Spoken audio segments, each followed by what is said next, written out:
Well, I think a lot of people find things to do with the wind fascinating. I mean, it's just something sort of mesmerizing to watch a good working windmill, how it just works freely in the wind and it changes directions with the wind. And I don't know, there's just some fascination there to watch a really good working windmill do its job. And the job of installing and repairing windmills belongs to Paul Behrens. Over his 20-plus years, he's installed hundreds of windmills in Illinois and the surrounding states. Well, my great-uncle Wendell Dean used to be an executive vice president for Air Motor Windmill Company, and he worked for them for, at least 40 years. That's probably why I had my initial interest in windmills, just from talking with him as a young man. As an adult or a young adult, I started to notice all the disappearing livestock barns and silos and windmills, and I thought it would be cool to restore a windmill. Most people don't need a windmill to pump water anymore. You know, before electricity came along in the 1930s, everybody needed water for livestock or for their household. And of course, a windmill is a mechanism to draw large volumes of water, you know, relatively effortlessly. You don't have to pump the hand pump to get the water when you have a windmill.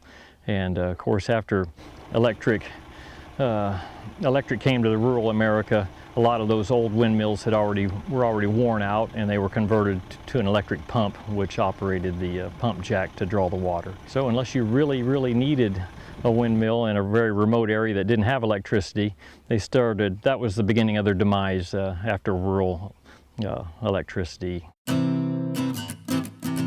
This is an air motor style windmill. Paul and his team are using a crane to raise this one, but they can be built from the ground up. The tower serves as its own scaffolding. In fact, I've assembled dozens and dozens of windmills that way. And once you get to the top, you know, without any kind of mechanical or crane assist, you can hoist up a gin pole, which is just a little winch device that you can clamp to the top of the tower, and then you can winch up the head with that.